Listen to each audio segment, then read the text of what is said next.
So guys, finally, gonna start talking about other drum parts here. I'm pretty much over my sickness, so let's get this thing started.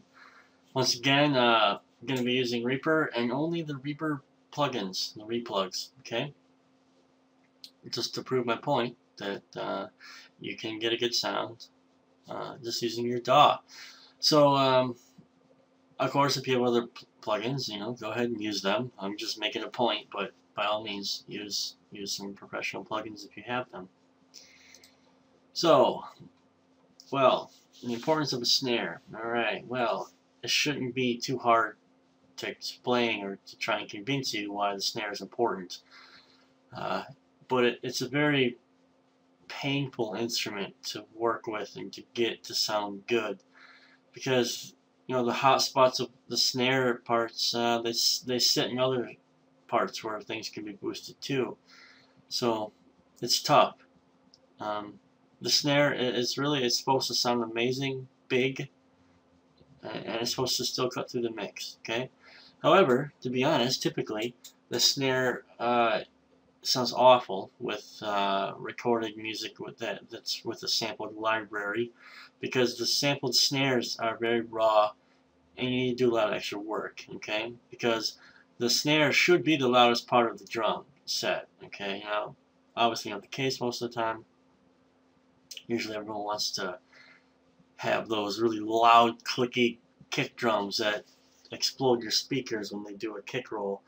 But really, a good snare drum sound will drive the song, and it'll really bring it to life. So, excuse me, there are 4 basic parts that you need to be aware of when you're doing your EQ, like basically the 4 parts of the snare that you need to bother worrying about, okay? With the drum libraries, they've already been recorded in an ideal setting, so you're not having to worry about, oh, where does that nasty click buzzing sound come from, or anything like that. You need to manipulate the snare sample to sound good in your song. So you've got body, crack, buzz, and head. Now, body, I mean, this is where, the body, you'll feel it. It's the low, deep range of your snare. 200 to 400 range. Crack, pretty self-explanatory as well. This is where, you'll hear the snare drum in the mix. And when you mix it together with the body, you can get a pretty good identifiable snare sound, okay? That's around the 900 to 2K area. And then wires are exactly what they sound like, the snare wires on the snare side of the head, okay? This is your buzz, where all your buzz will come from, alright? It's in the 3 to 5K region. And then the head, obviously, the head, 6 to 10K range. This will add texture to your snare when you boost it. But be careful up there, okay? So, we have a quick look at the main 4 areas where you could just make a preset and slap this on there and go from there. So you could have more body, +4 at 200, more snack, +3 at 2K, more buzz at 6 dB at 5K, more head, 6 dB at 7K. So you could literally just make a preset from this, which I've done in the past, and then just slap it on there and then adjust accordingly. Now, if you're using the same drum sample library all the time, you can get away with having a preset and then you're only making minor tweaks in the future. So you can do this once, really put the work into it, and then make a preset, and boom, not have to worry about putting that kind of work into it again. You're always going to have to go back and fix things a little bit. Every song is different, so you can't just make a preset and be like, woo, done. Alright, now finally, my preset, thick and punchy. I think a thick and punchy snare fits the best for blast beats or for metal music. Honestly, personally, I just really like that kind of a sound. When I play drums, I always like it when my snare is punchy and thick. And the more punchy, the more thick, the better. I just love that deep, thickness to a snare drum. So I'll usually start with the settings you see on the screen right now. The 80 high pass you know, if you're using Superior Drummer and you're using all the bleeds, if you high pass this, it'll basically get rid of the bleeds from the kick, which is nice. Plus any of the other garbage in that area. The yawn, hold on. And plus 9 dB at 200, plus 3 at 2.5, 1, plus 1 at 3.5, plus 8 at 8K. Alright? Essentially, what you're going to do here is create a thick and punchy snare that it'll cut through the mix, man. I'll tell you. But oftentimes you're going to have to fix the low end of the snare, maybe take a little bit out. And it also depends on what sample you're using, okay?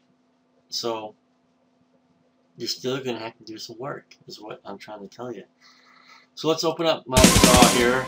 And that was crazy. Anyway, I just have a song I previously recorded that's on my YouTube channel, My Grief is Never Ending. I just wanted to use this song, I suppose, because I've already done all the work. And so the only thing I did was, let me open up my effects. I have all my settings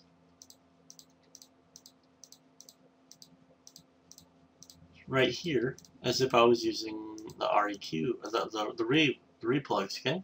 So I'm going to solo this out so we can hear the snare by itself. I'm going to bypass all the effects so you can see what we were working with from the start. Okay.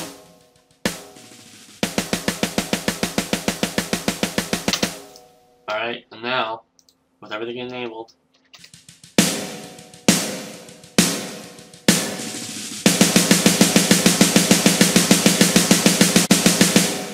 with a mix.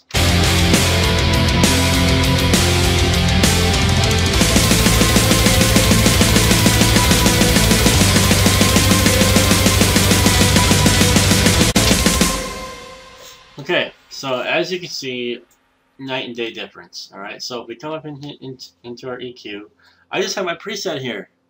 Didn't really do much. Alright. Compression. Now, I have a ratio of 4 to 1 here, as you can see. Release of 200, attack of 4. And my threshold, I just made my threshold until I was getting about minus 4 dB gain reduction. And that's all. I mean, you like maybe in between 3 to 6, I guess, is what you could go for. But I just went for 4, and it hovered around 3.5 to 4, and then I left it at that. And then I have some reverb impulses that I've been experimenting with. That's all I did for reverb. Nothing, absolutely nothing. I mean, I don't want to say that easy, but not that complicated. It's really more trusting your ears and listening to your song. See what's going to work best, okay? Small plates or rooms are going to work best for reverb, like a drum loop or something. I kind of like big reverbs on my snares, only because there are times in my song where there's nothing going on, and I want that space to be filled out. I don't want just a little dud of a snare. But that's me personally, that's my style, and some people hate reverb, on their drums, so it's totally up to you. However it sounds good for your song is how you need to do it. These are just tips. I'm not a professional, okay? I've just done a lot of experimenting, and this is what works for me. So with that, I think you guys should be well on your way now to figuring out how to make your snare drum sound good. So if this helped you out, please let me know. If you have any questions, please make a comment, post a comment. And yeah, I think that's all. Alright, so I'll see you next video.